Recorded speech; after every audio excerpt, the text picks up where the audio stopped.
നമസ്കാരം. ഞാൻ ഇന്ന് ഉണ്ടാക്കാൻ പോകുന്നത് മിക്സ്ഡ് വെജിറ്റബിൾ ബിരിയാണിയാണ്. അതായത് ബാച്ചിലേഴ്സിനും നമുക്ക് അർജൻറ്റായിട്ട് എവിടെയെങ്കിലും പോകണമെങ്കിൽ പെട്ടെന്ന് തട്ടിക്കൂട്ടി ഉണ്ടാക്കാൻ പറ്റിയ ഒരു വെജിറ്റബിൾ ബിരിയാണി. ഓക്കെ, അപ്പോൾ നമുക്ക് ഇതിന് വേണ്ടുന്ന ഇൻഗ്രീഡിയൻസും എല്ലാം കാണാം. അപ്പോൾ അതിന് വേണ്ടുന്ന സാധനം ഞാൻ പറയാം, ഇൻഗ്രീഡിയൻസ് പറയാം. അപ്പോൾ അതായത് വേണ്ടത് ഞാനിപ്പോൾ എടുത്തിട്ടുള്ളത് ക്യാരറ്റ്, ബീൻസ്, പൊട്ടറ്റോ, പനീർ, പിന്നെ ജിഞ്ചർ ഗാർലിക് പേസ്റ്റ്, പിന്നെ ടൊമാറ്റോ, കറി ലീവ്സ്, പിന്നെ ആഫ്രിക്കൻ മല്ലിയില, അത് നമ്മുടെ വീട്ടിലുണ്ട് കേട്ടോ. പിന്നെ നമ്മുടെ അരി വേണം. പിന്നെ ഒന്നിരി ഞാനിത് ഉണ്ടാക്കാൻ തുടങ്ങി. അതിന് ആദ്യം ഞാൻ ഓയിലിട്ട് അതിനകത്ത് പട്ട, ഗ്രാമ്പൂ, ഏലക്ക, പിന്നെ ജീര അത് ഇട്ടിട്ട് പിന്നെ ഉള്ളി ഇട്ടിട്ട് ഞാനിങ്ങനെ ഫ്രൈ ചെയ്തെടുക്കുവാണ്. അപ്പോൾ അത് ഈ ഒരു പരുവത്തിലാകുമ്പോൾ നമുക്ക് ഇഞ്ചി വെളുത്തുള്ളി, അതായത് ജിഞ്ചർ ഗാർലിക് പേസ്റ്റ് ഇതിനകത്തോട്ട് നമ്മൾ ഇടും. അതിൻ്റെ ആ പച്ചമണം മാറുന്നിടം വരെ നന്നായിരുന്നു ഇളക്കിക്കൊണ്ടേയിരിക്കണം. പെട്ടെന്നുണ്ടോ 15 മിനിറ്റ് കൊണ്ട് റെഡിയാവുന്ന ഒരു സാധനമാണ്. എല്ലാവർക്കും 5 കാന്താരിമുളകും കൂടെ ഞാൻ എടുത്തു ഇത് ഇട്ട് കൊടുക്കാം. ഗാർഡനിൽ നിന്ന് കുറച്ച് നമ്മുടെ ഗാർഡനിൽ നിന്ന് കുറച്ച് കറി ലീവ്സ് അത് വെച്ചിട്ട്, അപ്പോൾ ഇത് ഒന്ന് വഴണ്ട് വരുമ്പോഴത്തേക്ക് നമ്മൾ തക്കാളി ചോപ്പ് ചെയ്ത് വെച്ചിട്ടുണ്ട്, അത് ഇതിനകത്തോട്ട് നമ്മൾ ഇടണം.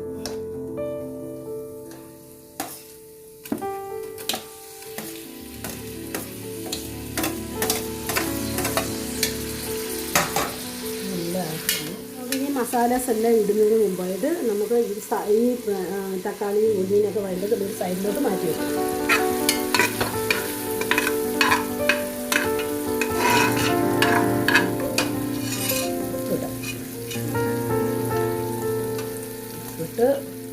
ചില്ലി പൗഡർ,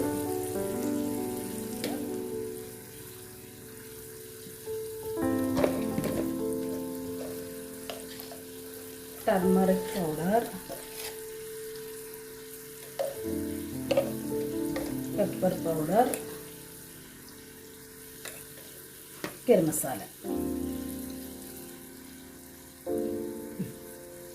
നല്ലതായിട്ട് നമ്മൾ മിക്സ് ചെയ്ത് കൊടുക്കണം. നന്നായിട്ടൊന്ന് റോസ്റ്റ് ചെയ്തെടുക്കും. എല്ലാം കൂടെ നമ്മൾ മിക്സ് ചെയ്യും.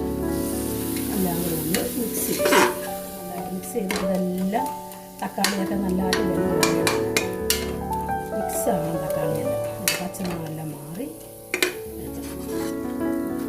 ഒരു പ്രാവശ്യം കഴിച്ച് കഴിഞ്ഞാൽ പിന്നെ നിങ്ങൾക്ക് പെട്ടെന്ന് ഇത് എപ്പോഴും ഉണ്ടാക്കാനും തോന്നും.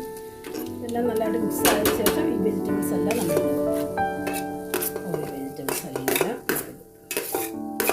ബീൻസ് ഇട്ട്, പൊട്ടറ്റോ, ക്യാരറ്റ് മിക്സ് ചെയ്യാം.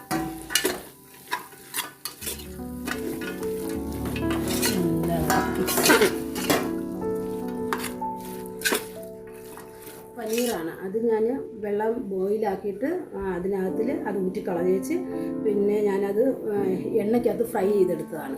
കാരണം എപ്പോഴും ഞാൻ പനീർ ഫ്രിഡ്ജിൽ നിന്ന് എടുക്കുമ്പം അത് എപ്പോഴും ബോയിലാക്കി ബോയിലാക്കി അത് വെള്ളം കളഞ്ഞതിന് ശേഷമേ ഞാൻ പനീർ ഫ്രൈ ചെയ്തെടുക്കത്തുള്ളൂ. കാരണം അതിനകത്ത് ഗുഡ് ബാക്ടീരിയ ഉണ്ട്, ബാഡ് ബാക്ടീരിയ പോകാൻ വേണ്ടിയാണ് ഞാനിത് ചെയ്തത്.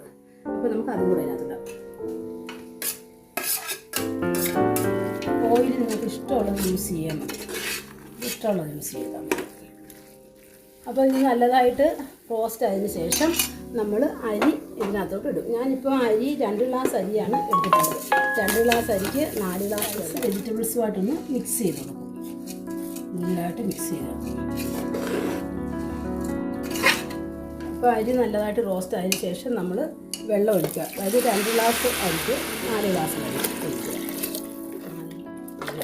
മിക്സ് ചെയ്ത് ഇത് ലൈറ്റായിട്ട് തിളച്ചതിന് ശേഷം നമുക്ക് ഡ്രൈ ഫ്രൂട്ട്സ്, അതായത് നട്ട്സും കിസ്മിസും നമുക്കൊന്ന് ഫ്രൈ ചെയ്തിട്ട് ഇതിനകത്തോട്ട് ആഡ് ചെയ്യാം. അത് ഓപ്ഷണലാണ്, നിങ്ങൾക്ക് വേണമെങ്കിൽ മതി, വേണ്ടാത്തവരും അത് ചെയ്യേണ്ട. എന്നിട്ട് നമ്മൾ ഒരു വിസിലടിച്ചിട്ട് അത് ഡ്രൈ ഫ്രൂട്ട്സ് നമുക്ക് ഇതിനകത്തോട്ട് ആഡ് ചെയ്യാം. ഇത് കുക്കറിലോട്ട് അടച്ച് വിസിലാകുമ്പോൾ ഓഫാക്കുക. നമുക്ക് മിക്സ് ചെയ്യാം. ഉപ്പുണ്ടോ നമുക്ക് ടേസ്റ്റ്